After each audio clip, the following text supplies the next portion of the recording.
Assalamualaikum warahmatullahi wabarakatuh.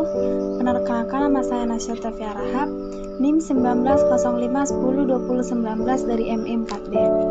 Di sini saya akan menjelaskan dari jawaban saya mengenai ujian akhir semester etika profesi. Jawaban yang pertama adalah, apa perbedaan moral, etiket, dan etika? Moral bisa disebut sebagai hal yang harus dimiliki oleh manusia atau bisa dibilang mutlak. Moral menggambarkan tindakan yang bernilai positif. Sebagai contoh dari moral adalah selalu menghargai pendapat orang lain atau mengucapkan terima kasih saat seseorang menolong kita. Selanjutnya adalah etiket, merupakan sopan santun dan tata krama yang relatif tergantung pada situasi untuk mengatur hubungan dalam suatu situasi atau kelompok. Contohnya, jika di wilayah barat, wanita dengan pakaian minim dianggap wajar dan tidak melanggar etiket. Namun jika di wilayah timur, wanita yang menggunakan pakaian minim dianggap hal yang melanggar etiket. Untuk etika merupakan pandangan terhadap sesuatu atau penilaian terhadap baik buruknya perilaku manusia. Salah satu contoh etika adalah tidak meremehkan, menghina atau merendahkan orang lain. Contoh selanjutnya dari soal nomor 2 yaitu contoh fakta kejahatan ilegal konten yang terjadi pada tahun 2020 hingga 2021. Contoh kejahatan yang pertama yaitu kasus pencemaran nama baik yang terjadi pada 21 Juni 2021. Contoh yang kedua adalah kasus penyebaran konten pornografi pada tanggal 30 Desember 2020. Selanjutnya kasus penyebaran hoax pada 1 minggu lalu, tepatnya tentang hoax organ tubuh jenazah COVID-19 yang tidak lengkap. Selanjutnya adalah kasus penipuan online dan kasus peretasan website. Soal ketiga yaitu contoh nyata kejahatan kekayaan intelektual.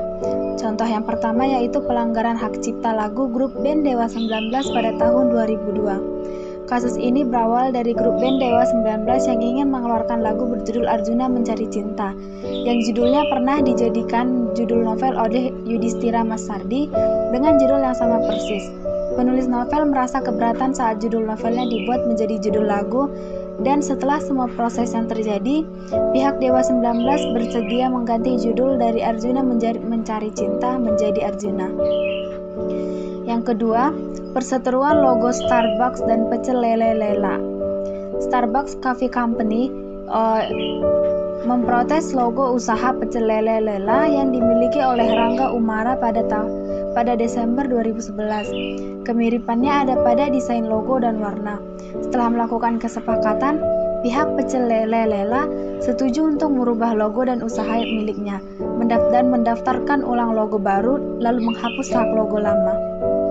Yang ketiga yaitu pelanggaran hak cipta buku, yaitu terjadi pada Romi Herianto yang ditangkap oleh polisi atas pencetakan dan penyebarluasan buku palsu pada tahun 2008. Keuntungan yang didapat dari penggandaan buku ini mencapai 4 juta rupiah setiap bulannya. Atas kasus ini, dia ditangkap polisi dan didenda 500 juta rupiah. Yang soal keempat yaitu pencegahan atau cara penjagaan berlapis serangan dari cracker internet dan dalam sistem yang tepat. Hal ini bisa dilakukan dengan cara menggunakan antivirus yang terpercaya, menghindari akses ke situs-situs yang mencurigakan, hindari pengisian data pribadi pada situs tidak percaya, dan menggunakan software legal pada perangkat.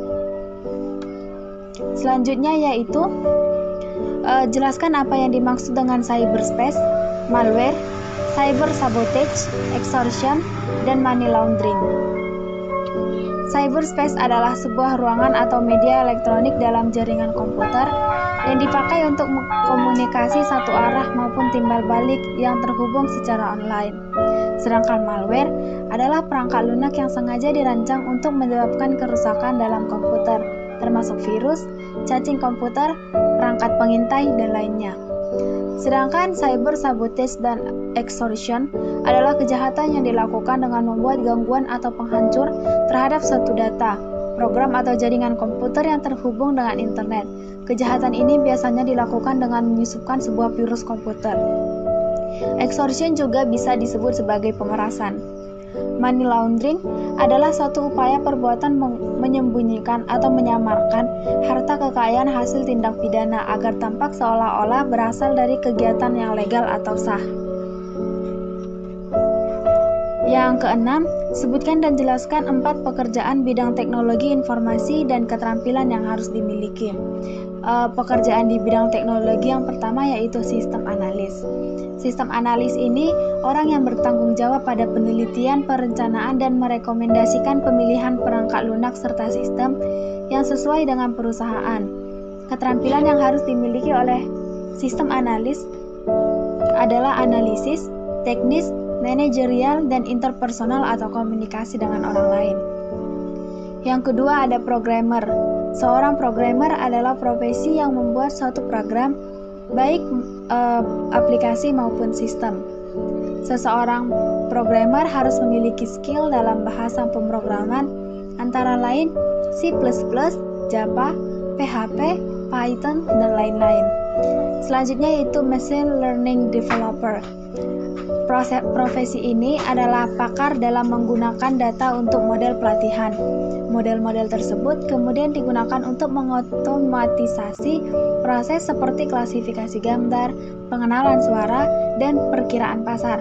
Seringkali ada penggabungan dengan peran data scientist atau artificial intelligence atau AI engineer dan keahlian yang dibutuhkan dalam profesi ini adalah Python dan Java. Pekerjaan selanjutnya yaitu software development.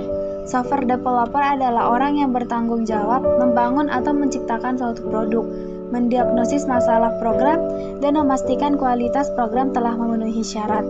Skill yang dibutuhkan dalam profesi ini adalah struktur dan algoritma bahasa pemrograman software development life cycle. Selanjutnya, syarat pekerjaan yang dianggap sebagai profesi untuk soal nomor 7.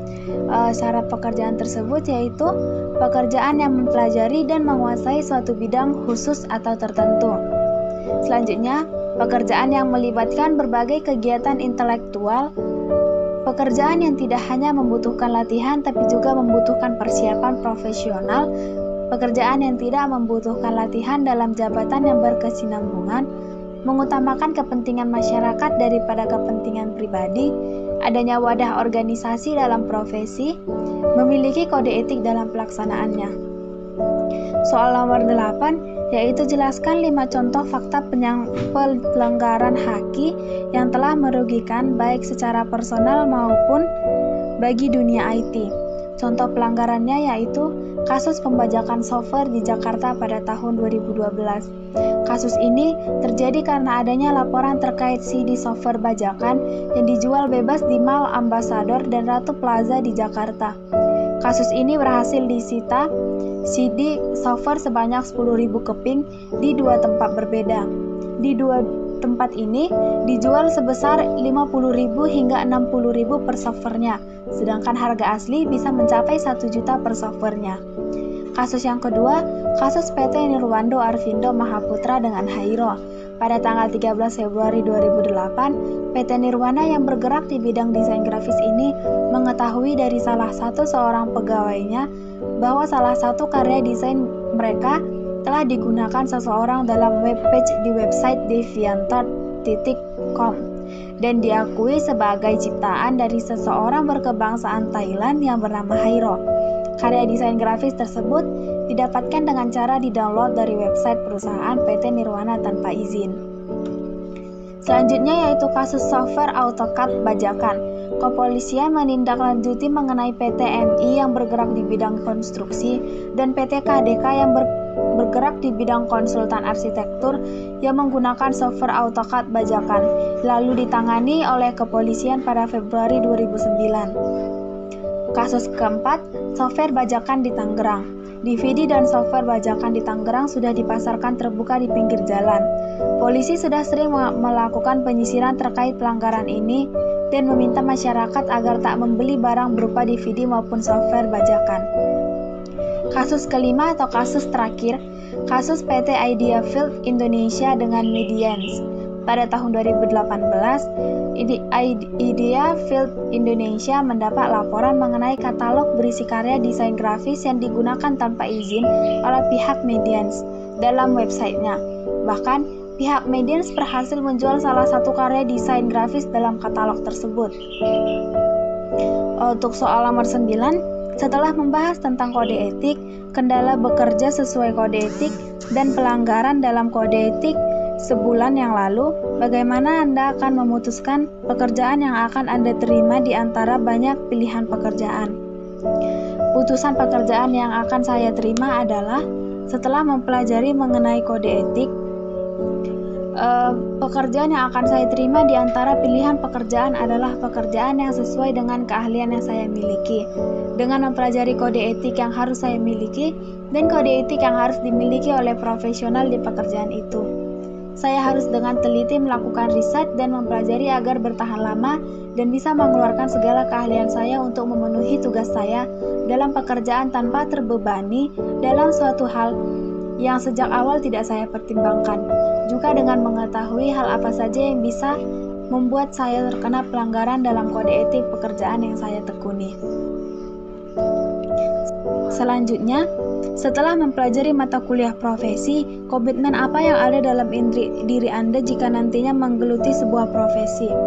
Komitmen yang akan saya tanamkan yaitu, jika saya menggeluti sebuah profesi nantinya, sejak awal akan saya perhatikan tentang hal apa saja yang harus saya tanamkan di profesi saya nantinya. Mengetahui kegiatan apa yang harus dihindari yang bisa membuat saya melakukan sebuah pelanggaran etika, melakukan segala kegiatan dan profesional tanpa menghubungkan sebuah masalah pribadi di dalamnya. Sekian jawaban saya mengenai ujian akhir semester etika profesi. Salah dan janggalnya saya mohon maaf. Assalamualaikum warahmatullahi wabarakatuh dan salam sejahtera untuk kita semua. Terima kasih.